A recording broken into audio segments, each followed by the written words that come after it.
Hello friends, मैं हूं सन्मय प्रकाश और आप देख रहे हैं यूट्यूब चैनल सरकारी जॉब न्यूज़। तो कई महत्वपूर्ण टॉपिक्स हैं, पहले उनको देखते हैं।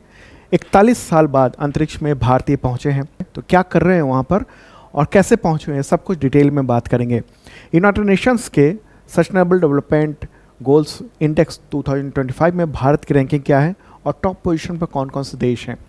विश्व पैरा एथलेटिक्स चैंपियनशिप 2025 का शुभंकर क्या है। केंद्रीय बैंकों में सबसे बड़े भंडार के रूप में यूएस डॉलर के बाद दूसरा स्थान क्या है, दुनिया की बात हो रही है यहाँ पर। मिजोरम और गोवा के बाद देश का संपूर्ण साक्षर राज्य कौन बन गया है, तीसरा। किस देश की कंपनी ने कम किराए वाले पहले इलेक्ट्रिक विमान को उड़ाया है। और भी कई सारे महत्वपूर्ण टॉपिक्स हैं, उन सब पर चर्चा करेंगे दोस्तों। तो सबसे पहले अंतरिक्ष यात्री जो शुभम शुक्ला है उनके बारे में चर्चा करेंगे, जानते हैं उनके बारे में, उनसे रिलेटेड प्रश्न लेते हैं। उससे पहले एक इन्फॉर्मेशन कि जनवरी से लेकर जून 2025 का करंट फोर्स का मैराथन वीडियो आ रहा है 27 जून की सुबह 11 बजे, तो देखना मत भूलिएगा। इस वीडियो के डिस्क्रिप्शन में मैंने लिंक भी दे दिया है इसका, या फिर आप सरकारी जॉब न्यूज़ यूट्यूब चैनल है वहाँ पर जाकर इसको देख सकते हैं। पूरा वीडियो लगातार चलेगा ये, ठीक है, 11 बजे। एक और इन्फॉर्मेशन कि एसएससी जीडी के लिए पराक्रम बैच लॉन्च हो चुका है शार्प लर्निंग ऐप पर, देख सकते हैं आप। ऐप का लिंक इस वीडियो के डिस्क्रिप्शन में है। शुरू करते हैं और पहला इंपॉर्टेंट क्वेश्चन, अंतरिक्ष में जाने वाले दूसरे भारतीय कौन बने हैं। इंपॉर्टेंट क्वेश्चन, आंसर होगा शुभांशु शुक्ला। और ये न्यूज़ आप देख रहे हैं किस मिशन के तहत गए हैं, एक्सियम 4 मिशन है अमेरिका का, उसी के जरिए गए हैं, ठीक है। अच्छा, यहाँ पर सवाल क्या है, दूसरे भारतीय, पहले भारतीय कौन थे, तो राकेश शर्मा। वो अंतरिक्ष में पहुँचे थे कब, 3 अप्रैल 1984 को। 1984 को सोवियत संघ की ओर से जो उसका प्रोग्राम था, उसका नाम था सोवियत इंटर कॉस्मोस प्रोग्राम, उसके तहत सोयूज T11 से उन्होंने उड़ान भरी थी, ओके। और वो भी अंतरिक्ष स्टेशन पर गए थे। उस अंतरिक्ष स्टेशन का नाम था सैल्यूट 7 और 7 दिन उन्होंने 7 दिन 21 घंटे इतने वक्त बिताए थे राकेश शर्मा। और अब पहुँचे हैं शुभांशु शुक्ला, ऐसे दूसरे भारतीय बने हैं जो कि 41 साल बाद वो पहुँचे हैं वहाँ पर, ठीक है, अंतरिक्ष में। लेकिन वो कहाँ पहुँचे, वो इंटरनेशनल स्पेस स्टेशन में पहुँचे, यानी ISS में पहुँचे, ओके। ये दूसरा स्पेस स्टेशन है। तो कब पहुँचे वो, 26 जून को वो उड़ान भरी उन्होंने एक्सियम 4 मिशन के तहत। 3 और भी जो अंतरिक्ष यात्री हैं उन सब के साथ, और इंटरनेशनल स्पेस स्टेशन पर ये जो वीडियो आप देख रहे हैं कि ये उड़ान भरी गई है फाल्कन 9 रॉकेट के ज़रिए, ठीक है। अमेरिका का जो कैनेडियन स्पेस सेंटर है वहाँ से ये लॉन्च किया गया इसको फाल्कन 9 रॉकेट से, और ये पहुँचे हैं। और ये तमाम जो आप देख रहे हैं फोटोग्राफ, तो ये टोटल 4 हैं जो इस प्रोग्राम के जरिए वहाँ पर पहुँचे, ओके।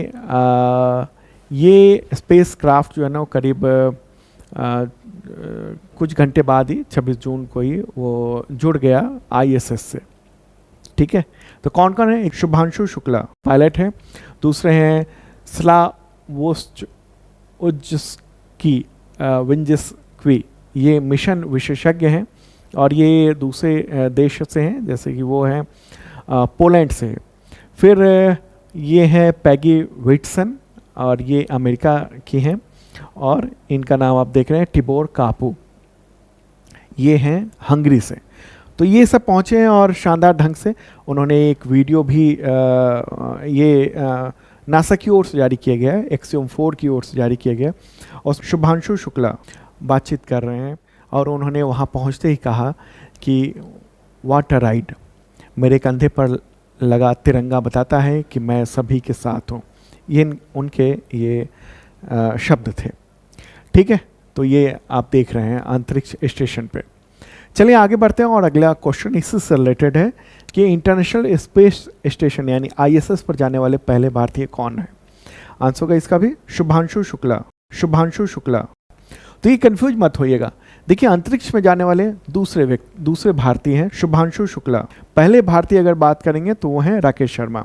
लेकिन ISS यानी इंटरनेशनल स्पेस स्टेशन पर जाने वाले पहले भारतीय कौन है, तो वो शुभांशु शुक्ला। क्योंकि राकेश शर्मा जो हैं वो दूसरे अंतरिक्ष स्टेशन पर पहुंचे थे, ठीक है, जिसके बारे में मैंने नाम इससे पहले बताया। उसका नाम क्या था उस अंतरिक्ष स्टेशन का?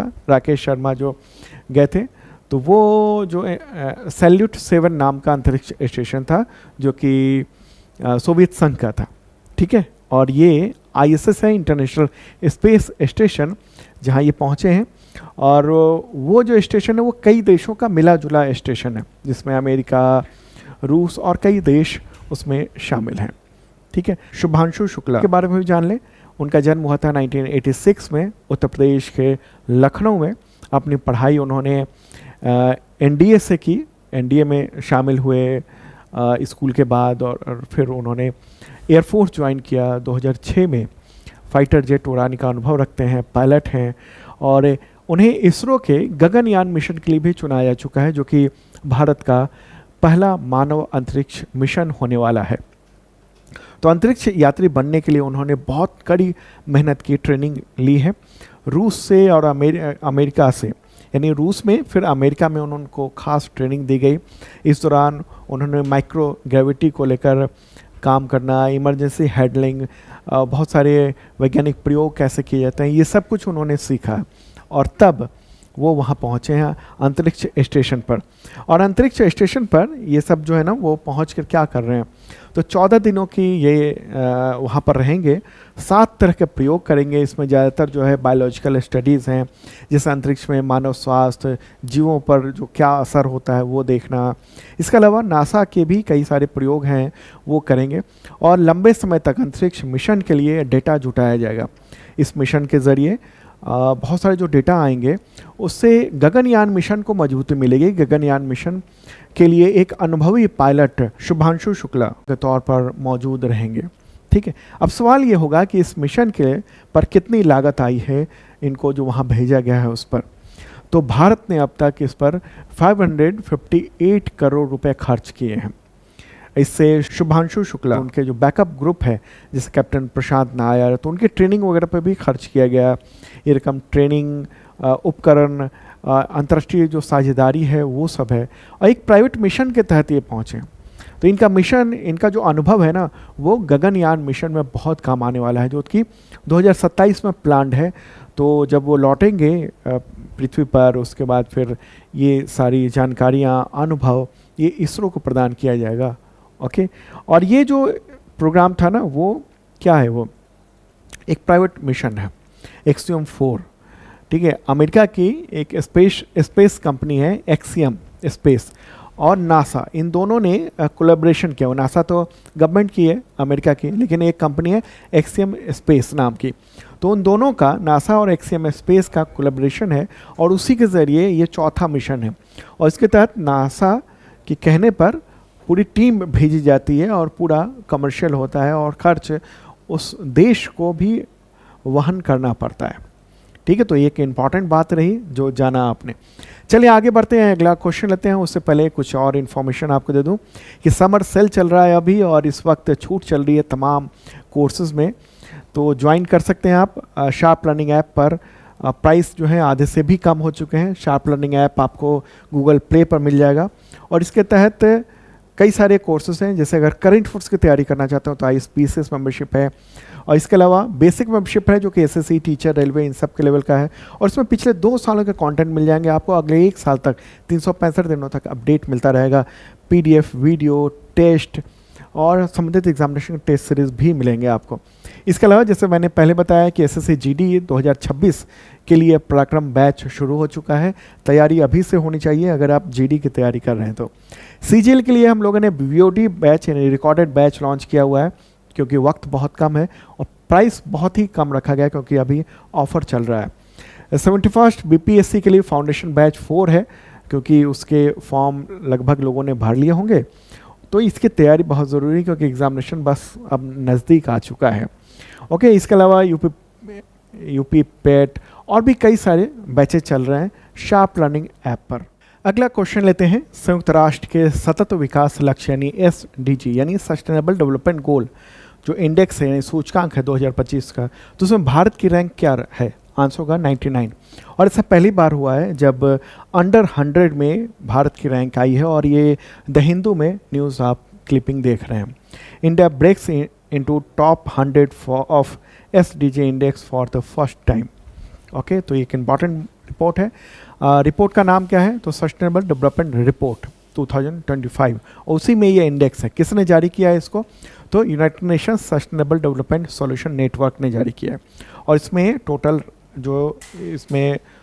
टोटल रैंक है, यानी तमाम देशों को जो शामिल किया गया वो है 167, 167। और भारत की रैंक पहली बार 99 आई है, यानी 100 में हम आए हैं।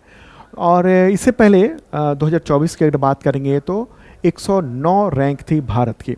और ये जो इंडेक्स है ना, वो देश में जो मतलब टोटल जो 17 एसडीजी हैं, सस्टेनेबल डेवलपमेंट गोल हैं, जो संयुक्त राष्ट्र के द्वारा घोषित हैं, उसको मापता है और समग्र स्कोर देता है। ठीक है, तो एक इम्पॉर्टेंट बात है। और सतत विकास लक्ष्य है क्या आखिर? तो संयुक्त राष्ट्र के द्वारा, यानी यूनाइटेड नेशंस के द्वारा ये घोषित है, और इसमें 2030 तक सभी लक्ष्यों को प्राप्त करने की बात कही गई है। इन सब लक्ष्यों के बारे में हम आगे बताएंगे इसके बाद। ओके, इन लक्ष्यों की पूरा करने का उद्देश्य ये कि पूरी दुनिया में गरीबी हटाई जाए।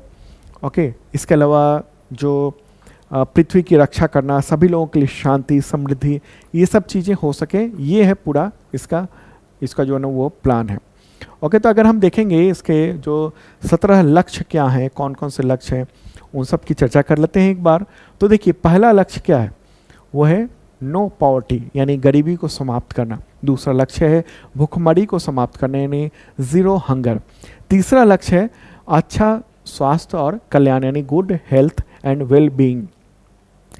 ओके, चौथा है गुणवत्तापूर्ण शिक्षा, यानी क्वालिटी एजुकेशन। पांचवा है लैंगिक समानता, यानी जेंडर इक्वलिटी। ओके, छठा आप देख रहे हैं क्लीन वाटर एंड सैनिटेशन, यानी स्वच्छ पानी और स्वच्छता, ये है छठा। सातवां जो एसडीजी है वो है सस्ती और स्वच्छ ऊर्जा, यानी अफोर्डेबल एंड क्लीन एनर्जी। आठवां आप देख रहे हैं यहाँ पर decent work and economic growth, यानी योग्य कार्य और आर्थिक वृद्धि। नौवां है इंडस्ट्री इनोवेशन एंड इंफ्रास्ट्रक्चर, यानी उद्योग, नवाचार और बुनियादी ढांचा। ठीक है, ये है। 10वां एसडीजी क्या है? तो वो है असमानता में कमी करना, यानी रिड्यूस्ड इनइक्वालिटी। 11वां है सतत शहर और समुदाय, यानी सस्टेनेबल सिटीज और कम्युनिटीज। 12वां आप देख रहे हैं रिस्पॉन्सिबल कंजम्पशन एंड प्रोडक्शन। ठीक है, तो इसका मतलब क्या हुआ? इसका मतलब हुआ कि जिम्मेदार उपभोग और उत्पादन, ये है 12वां एसडीजी। 13वां क्या है? जलवायु परिवर्तन से निपटना, यानी क्लाइमेट एक्शन।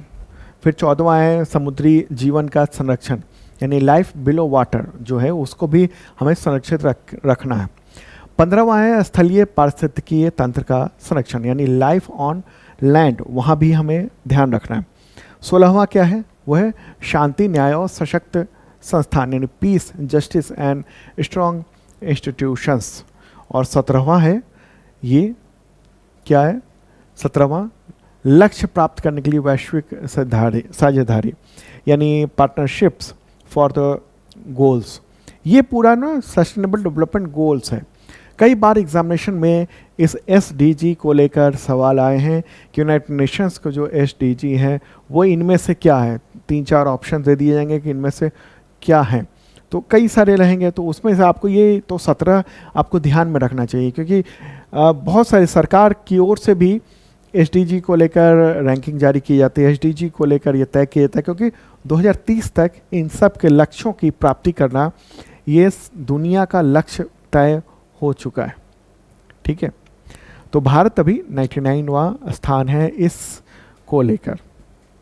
क्लियर हो बात? अगर हम देखेंगे कि इस बार की रैंकिंग में टॉप 10 देश कौन कौन से हैं, तो नंबर 1 है फिनलैंड, सेकेंड पर है स्वीडन, थर्ड पे डेनमार्क है, फोर्थ पे जर्मनी है, फिफ्थ पे फ्रांस देख रहे हैं आप, सिक्स पे ऑस्ट्रिया है, सेवन्थ पे नॉर्वे है, एट्थ पे क्रोएशिया है, नाइन्थ पे पोलैंड है और 10th पे कौन है? चेकिया है, चेक रिपब्लिक। ठीक है, अगर पड़ोसी देशों की बात करेंगे अपने, तो चीन की स्थिति 49th है, भूटान की 74th है, नेपाल की 85th है, बांग्लादेश की 114 है। ओके, और समुद्री पड़ोसी देश देखेंगे, मालदीव की 53rd और श्रीलंका की 93rd है। सबसे ख़राब जो स्थिति है ना एसडीजी रैंकिंग में वो है साउथ सूडान की, दक्षिण सूडान की, उसकी रैंकिंग है 167। क्लियर हो गई बात? तो ये एक इम्पॉर्टेंट बात है, रैंकिंग है। अगला क्वेश्चन लेते हैं, विश्व पैरा एथलेटिक्स चैंपियनशिप 2025 का शुभंकर क्या है? तो विराज, ठीक है, विराज। और ये न्यूज़ देख रहे हैं द हिंदू में कि ये अनवील्ड कर दिया गया है। तो ये है विराज। विराज क्या है? तो ये हाथी है और इसमें एक कृत्रिम ब्लेड लगा हुआ है, आर्टिफिशियल ब्लेड यहाँ पर कहेंगे हम, जो दौड़ने के लिए जो इस्तेमाल किया जाता है ना ब्लेड, यानी कृत्रिम पैर टाइप का, वो इसमें लगा हुआ है, ठीक है। और ये शक्ति, साहस और जीत का प्रतीक के तौर पर है ये। ओके, तो ये जो आयोजन है ना वर्ल्ड पैरा एथलेटिक्स चैंपियनशिप, ये भारत पहली बार मेजबानी करने जा रहा है। दिल्ली में जो जवाहरलाल नेहरू स्टेडियम है वहाँ पर 27 सितंबर से 5 अक्टूबर 2025 तक आयोजन होगा। टोटल स्पर्धाएं होंगी 186, ठीक है। तो 20 जून को शुभंकर विराज को लॉन्च कर दिया गया है, अनवील कर दिया गया है। अगला क्वेश्चन, किस देश ने 64 ईयर के बाद पहली बार असैन्य लीडर को डिफेंस मिनिस्टर नियुक्त किया है? आंसर होगा दक्षिण कोरिया। ऐसा पहली बार हुआ है। तो दक्षिण कोरिया के जो भी हाल ही में राष्ट्रपति बने हैं ली जे म्यूंग, तो उन्होंने अभी 23 जून को पहली बार किसी आम नागरिक को, यानी उनका नाम है आह ग्यू बैक, तो उनको डिफेंस मिनिस्टर नियुक्त किया है। और ये दक्षिण कोरिया के इतिहास में, उसके 64 ईयर के इतिहास में ऐसा पहली बार हुआ है। अब तक क्या है ना, वहाँ पर चूँकि उत्तर कोरिया से बड़ा तनाव रहता था, तो डिफेंस मिनिस्टर किसी न किसी सैन्य सेवा से जो रिटायर्ड व्यक्ति हैं उनको बनाया जाता था। लेकिन पिछली बार जो राष्ट्रपति थे तो अपने रक्षा मंत्री के कहने पर उन्होंने देश में जो है वो आपातकाल घोषित कर दिया था और फिर वहाँ पर मार्शल लॉ लागू कर दिया था। तो इन सब चीज़ों को देखते हुए वहाँ पर चेंज देखने को मिला है ये। ओके, दक्षिण कोरिया। ओके, तो ये है साउथ कोरिया। एक बार मैप के ज़रिए भी देख लेते हैं साउथ और नॉर्थ कोरिया को। ये रहा अपना प्यारा भारत और अब चलते हैं साउथ और नॉर्थ कोरिया। ये पूरा चाइना है इधर वाला, तो इसी से सटा हुआ ये है नॉर्थ कोरिया यानी उत्तर कोरिया, और ये है दक्षिण कोरिया यानी साउथ कोरिया। इसकी राजधानी क्या है? सियोल, ठीक है। तो ये है दक्षिण कोरिया। चलिए आगे बढ़ते हैं, अगला क्वेश्चन लेते हैं। यूरोपीय सेंट्रल बैंक की एक रिपोर्ट आई है, उसके अनुसार दुनिया के केंद्रीय बैंकों में सबसे बड़े भंडार के रूप में 2024 में अमेरिकी डॉलर के बाद दूसरा स्थान इनमें से किसने प्राप्त किया है, जिसने यूरो को भी पीछे छोड़ दिया? आंसर क्या होगा? सोना। सोना तो सोना ही है। तो दुनिया का जो सेंट्रल बैंक है ना, उन सब की बात हो रही है यहाँ पर। सेंट्रल बैंक किसको कहेंगे? जैसे भारत में आरबीआई है, इस तरह से सेंट्रल बैंक है अलग अलग देशों में। वो सब किसको, कौन सी ऐसी चीज़ को वो रिजर्व के रूप में रख रहे हैं? तो सबसे ज़्यादा तो यूएस डॉलर है। क्यों? क्योंकि ट्रेड उसी के ज़रिए होता है। उसके बाद यूरो हुआ करता था कि क्योंकि पूरा यूरोपीय देश से अगर ट्रेड करना है तो यूरो में करना है। ओके, दूसरे स्थान पर।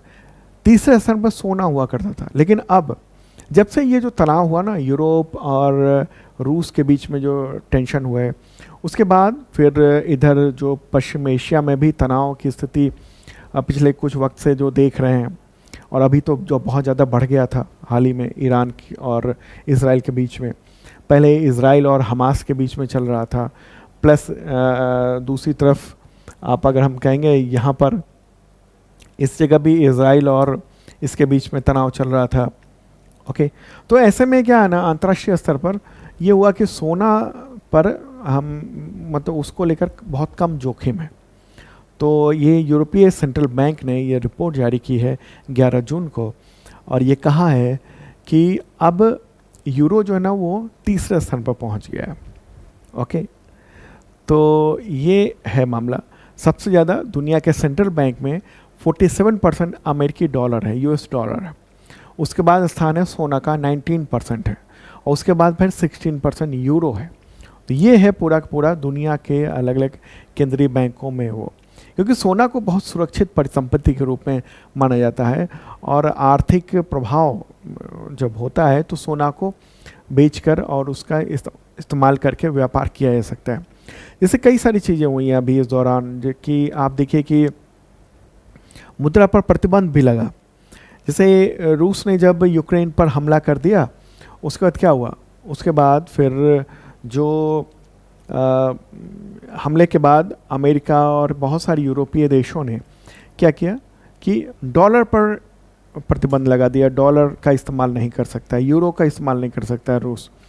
तो फिर क्या हुआ, इसके अलावा जो स्विफ्ट सिस्टम है, जो अंतर्राष्ट्रीय जो ट्रांजैक्शन के जो सिस्टम है, उस पर भी बैन कर दिया गया रूस को। तो ऐसे में क्या हुआ, ऐसे में ये हुआ कि फिर रूस को तो अपने को सस्टेनेबल रखना है, तो उसने सोने के ज़रिए जो है ना पूरा का व्यापार का काम शुरू किया। हालांकि सोने पर भी, उसके सोने पर भी रोक लगाई गई, लेकिन फिर भी उसके ज़रिए वो काम करता रहा। तो इसके अलावा हम अगर ईरान को देखेंगे ना, इस तरफ ये जो ईरान है यहाँ पर, ठीक है, ईरान पर भी प्रतिबंध लगा हुआ है, तो वो डॉलर का इस्तेमाल नहीं कर सकता है। तो इन सब चीज़ों को लगा कि अमेरिका जो है ना वो किस तरीके से दुनिया पर अपना डॉलर तो व्यापार कराता ही है डॉलर के ज़रिए, लेकिन जब चाहे वो किसी देश को चोक कर सकता है, उसको बर्बाद कर सकता है, क्योंकि हम फिर ट्रांजैक्शन ही नहीं कर पाएंगे अगर इस तरह के बैन लगा दिए। तो फिर सोना, तमाम जो सरकारें हैं, जो सेंट्रल बैंकें हैं, उन सब ने देखा कि सोना जो है ना ऐसी चीज़ है जिसके ज़रिए चाहे कुछ भी बैन लगे, हम इसके ज़रिए अपने व्यापार को बढ़ा सकते हैं।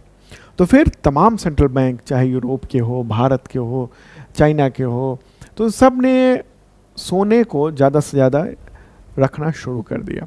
और इसी वजह से दूसरा जो सबसे बड़ा भंडार है वो हो गया है अब गोल्ड। तमाम जो सेंट्रल बैंक हैं, जैसे इंडिया में रिजर्व बैंक है, उसकी हम बात कर रहे हैं। तो ठीक है, तो ये एक इम्पॉर्टेंट ये बात रही।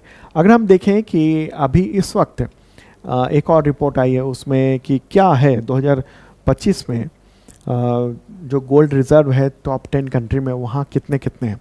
तो ये है सबसे ज़्यादा जो गोल्ड रिज़र्व है वो अमेरिका में है, 8,133 टन की बात हो रही है यहाँ पर, ठीक है। उसके बाद फिर जर्मनी में है, ये टन है, 3,351 टन है। इटली में है 2,451 टन है। भारत की बात करेंगे 7th पोजीशन है, 876 टन, ठीक है। तो ये पूरा ये वर्ल्ड गोल्ड काउंसिल की रिपोर्ट है, उसके अनुसार मैं ये डेटा दे रहा हूँ। चले आगे बढ़ते हैं और अगला क्वेश्चन, 25 जून को इनमें से कौन सा दिवस मनाया जाता है। तो संविधान हत्या दिवस। दरअसल 25 जून 1975 को तत्कालीन जो प्राइम मिनिस्टर थी इंदिरा गांधी, उन्होंने देश में आपातकाल की घोषणा कर दी थी, और ये 21 महीने रहा था। तो ये संविधान हत्या दिवस के रूप में कुछ पार्टियां जो है ना वो मनाती हैं।